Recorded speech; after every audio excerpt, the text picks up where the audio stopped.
How you doing, folks? Paul from Primal here, and today again we're talking about Dad Bod, Dad God Shred. But I want to talk about you, as in like who are you and who do you identify as? What I mean here is like as we get older and as we grow, we tend to mature into different types of people.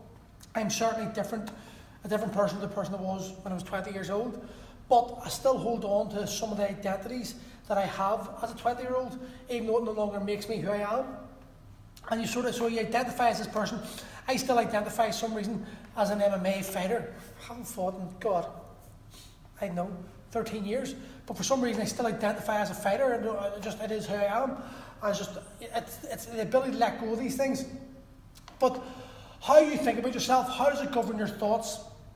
And what I mean by that is, if you are an overweight man and you're not happy with yourself, you're looking in the mirror, you're looking in the mirror, you're not feeling good about yourself, well then your thoughts and your actions, therefore the rest of the day and the rest of the week, year, month, whatever, is going to be governed by those thoughts, by the initial thought of how you look. So if you aren't taking actions, if you look in the mirror and you're not happy with what you see, and you aren't taking action towards improving that, well then you're going to be stuck in this cycle of self-hate, loathing, and never actually improving, and never actually achieving what you could potentially achieve.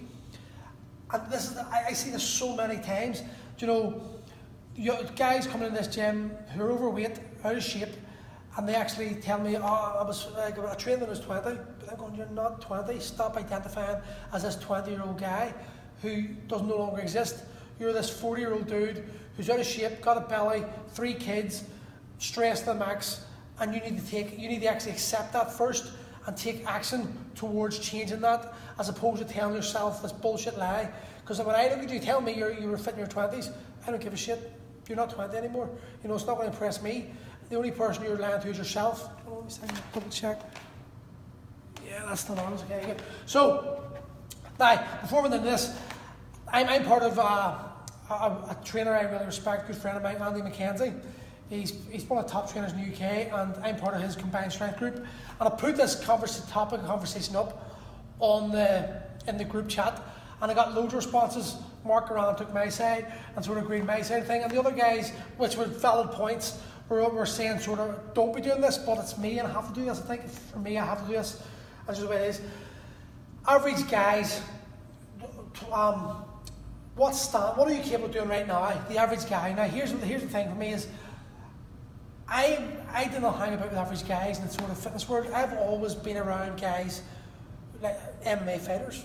Like my mates are all MMA fighters, and every day occurrence for me was fit guys, strong, athletic, beating the shit out of each other, and that was just, as far as I'm concerned, that's what the average guy does. Okay, it's only since I've stepped away from MMA and come into like the layman's world of fitness that I realised just the difference, the gulf between what I classify as a man and the reality of today's man, and it's massive. It really is, and it saddens me because there's so many guys out there who are lacking confidence, lacking self-belief, hiding away from themselves, and never going to really fully discover their potential before it's too late. They're going to be dead.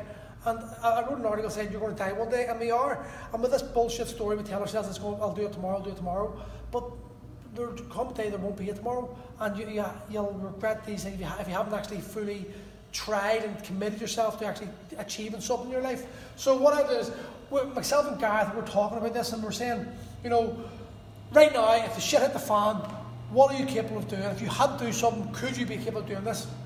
And we were saying this as the average guy, with your granda, wouldn't be able to do all these pretty relatively easy, or within 6 weeks maybe train up a few of them because he's fit.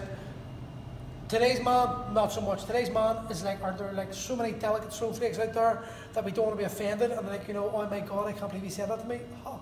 But the reality is, you can't be offended because they're only words. You're going to be offended if what I'm saying actually resonates with you, because deep down is the truth, and that it's exposing a weakness of yours and you don't like to be exposed. So if you're offended by something I'm saying, well then you need to sort of look at yourself, because I'm not trying to attack anyone. I'm actually just saying this is a reality, this is realistic. Everyone should be able to do this at any point. And if you can't, you should be taking steps towards changing that. So what are you capable of doing right now? Can you sit in a squat position for 1 minute?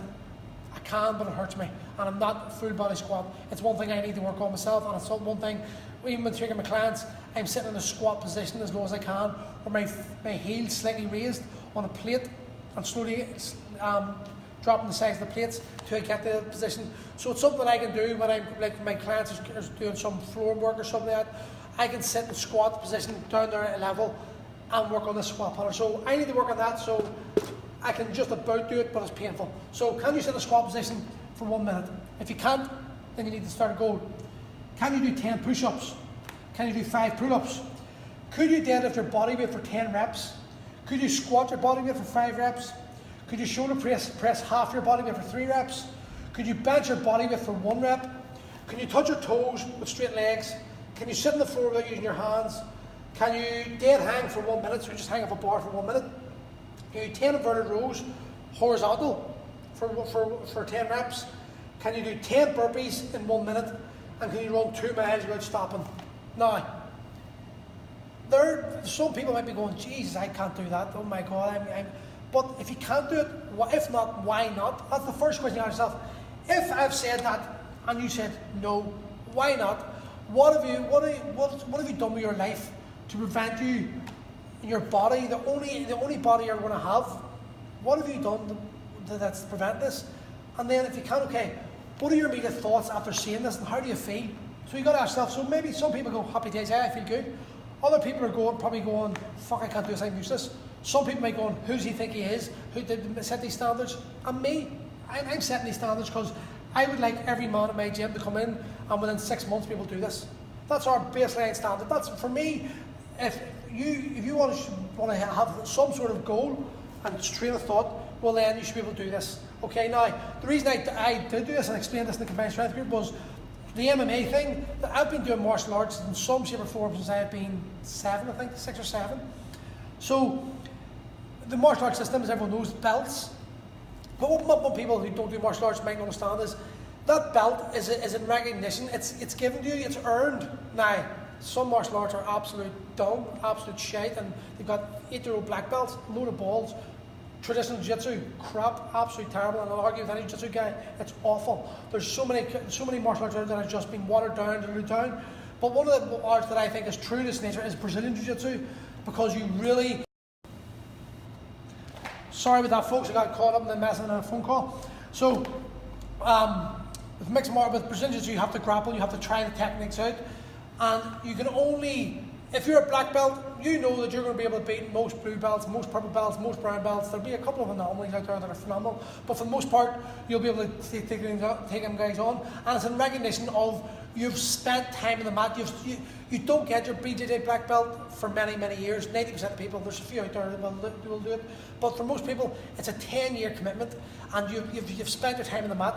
So, if you like, the way I thought was like, we do t-shirts in Primal, so if you achieve this, you get your blue t-shirt, okay? It's in recognition of you have achieved a set standard, you have turned up day in, day out, and you have achieved these goals, and it takes the pressure off you having to compete against some guy in the gym who maybe your mate might know him, but he makes you feel inadequate because he's lifting more than you, or he's moving better than you, or he's exposing your weaknesses, and it's making you feel uncomfortable. So it takes that need to focus on someone else and just completely focus on the martial arts side of things. The way we've done it in martial arts, you're trying to achieve certain techniques, certain standards to achieve your next t-shirt, okay? So, how do you feel about that then? Now that you've thought about it, what do you plan to do about it? Okay, so you've digested this a wee bit. What are your plans to do now? Are you actually going to take action? Are you going to speak about taking action? Or are you going to hide away? Because there's always 3 types of people. There's those people who just see it, run away, James E. McGlone, run away and don't come back, and just never let them, because the fear, the story they tell themselves builds up in their head to the point that it just overwhelms them, and that they're never going to achieve what they could potentially achieve, because they're always fearing of other people's opinions or what people are saying about them, whatever it is. Then you've got the people who say, fuck yeah, I'm going to do that, and then don't do anything. And then it's like, ooh, the price is expensive, but I thought about it. Do you know, ooh, fuck, it's a bit far away. It's like the 2 things I get, like, I'd like to train you, but you're in Lisburn, where you live, Mount Eagles. You just look at you and go, like, it's this culture we live in Belfast and all. It's like, if anything's outside of 3 miles away from us, I'll go to another gym because it's closer to me, as opposed to I'll seek out the best possible coach I can find, and I will seek out the best possible coach I can pay for, knowing that paying a bit more money, as long as I do research, the coach is going to be a lot better, and the knowledge you're going to impart is going to be of a lot higher standard, and probably going to increase your ability and your chances of improving. We're still stuck in this mentality of so many of us of I want cheap and I want closeness. Okay, so I want it to be close to my house, and I want it to be as cheap as humanly possible. You don't really get results like that. I'm sorry, it just doesn't happen like that. But it is up to you, I suppose. So, what steps can you take to change this day? Right now, I've read this out. Okay, and now somebody's the other person's going to be the one who's going to say, I'm going to do this. Get off his arse and just commit to it. There's a guy trains in here, Jake, and I had a good talk with Jake today. And Jake is one of those guys. He seeks out a really good coach. He seeks out a really good physio, and he wants to build relationships with him because he understands his body is his only tool that he's ever going to own 100%, and that he wants to make it his best possible tool. So, and I like that attitude. That's a great attitude. He's prepared to spend the money he earns on improving himself, as opposed to making himself feel better by buying a t-shirt that makes him think he thinks he looks good in it, or some sort of like instant gratification thing. He's prepared to go on that journey. So that's a good thing to say. What steps do you take today to change this? So right here, I can see the points right now that any single person, without going to any gym, can work on. You can work on that. You can work on the squat position. You can work on pull-ups. You can work on push-ups, pull-ups.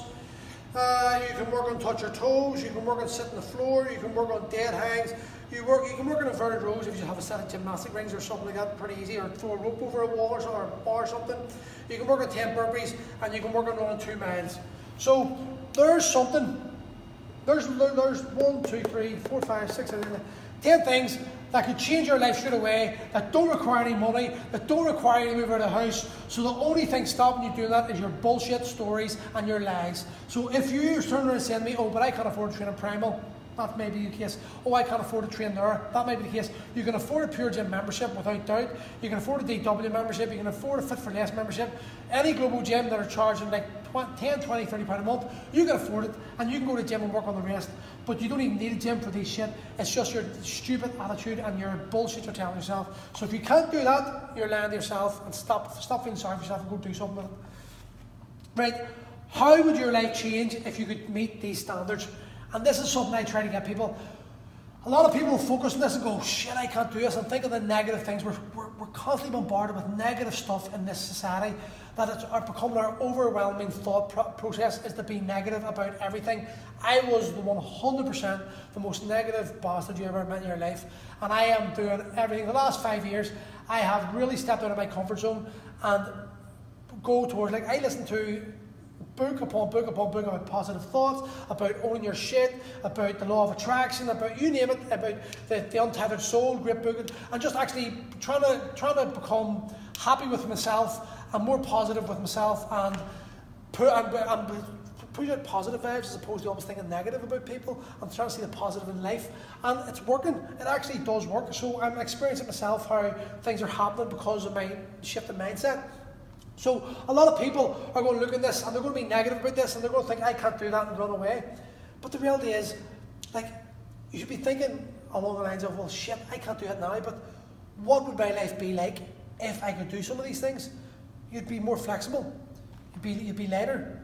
You'd be stronger. You'd look better. You'd feel better. You'd move better. Your confidence is going to go up. You're going to be on top of the world. You're probably have the confidence you can maybe go for another job, or you could take that gamble that you just haven't got the belief in yourself to do it. I used to work at a 9-to-5 job, done the door, hated it, and I just threw it all and went, fuck it, and just went and opened my own gym. Here, it worked for me, and I didn't even believe myself at that time. It just happened, and it happened for you as well. So your life can change if you think positive about things, and if you can meet these standards, if you can start thinking in the positive ways this would affect you as opposed to negatives, it's going to make a massive difference to your life. Right? Are you feeling motivated or fearful at the thought of action? And this is another thing people think of. So they want to do this, but then the thoughts, the afterthoughts of the initial, most people go, yeah, I can do that, and then it's like the fears that before they actually commit to it, they start talking to themselves and start going, but there's going to be people stronger than me in that gym, or I'm going to be laughed at, or, you know, are the kids sick that day, or a multitude, or it's too far, or, oh Jesus, I just shut off now. I'm sort of like the way a nurse would be. When a nurse walks in day one, she's like probably very sympathetic towards everyone, every pain, and by year 3, they're just blanked out, someone screaming because they're just like, they're so used to it. That's me with people's misery. Oh, poor me, poor me. I just look at them and go like, shut up. Just deal with this. It's your negative attitude, it's your thought process, it's your story you're telling me, which I'm not really listening to because it's boring me, because it's just negative. That's affecting your ability. The only person that's really affecting is you. You're reinforcing that story you're telling yourself, and you're verbalizing it, so you're giving the strength, and you're telling me, you're trying to convince me about this, so you're really convincing me, and you actually convince yourself even more that you believe this shit. And the reality is, you could change it straight away. So if you're feeling fearful of the thought of action, ask yourself, why? What have you got a fear of action? You'll fail. How will you fail? It's impossible to fail if you keep trying. If you might succeed in doing it once, and if you walk away, then you failed because you quit. But if you don't quit, and if you say, okay, this way didn't work, who was it says, I haven't failed once, I've just learned 100 ways of not doing it. I can't remember who said it, but it's true. You know, if you just need to learn from your experience, so you fail. John Calvin said as well, win or learn. You know, John's right, it's 100%. You win or you learn. And what you learn, you apply the next time you try it, and it gets better. And then you mightn't succeed that time again, but you'll learn something else from that failure or that lack of success, and you'll apply it again the next time you try it. And eventually, slowly and surely, that becomes the process, and you start realising that the journey is so much more important than the end goal. We focus so much on getting a six-pack, we focus so much on lifting 250 kilos, we actually forget to understand the journey and the process it's taken us and how we've grown as a person in that time frame, and what this journey has actually done to us as a human and helped us grow as a person. And we don't seem to look at that, and we get embarrassed to actually tell people, I feel awesome about this, but we'll have no problem telling people I feel like shit or I can't do that or whatever. It's crazy, our mindset. So, if you're feeling motivated, feeling fearful. If you're feeling motivated, then do something about it. If you're feeling fearful, embrace the fear. Because fear's good, it's challenging you. And it's, at the end of the day, it's this action that's required to make you change as a person. So if you feel you can't achieve these, well, talk to us. Reach out and talk to us, because we'll help you 100%. So anyway, folks, thanks for listening. If you do me a favour, like the post, share it, comment underneath it, and let people know about us so we can help other people. Thank you.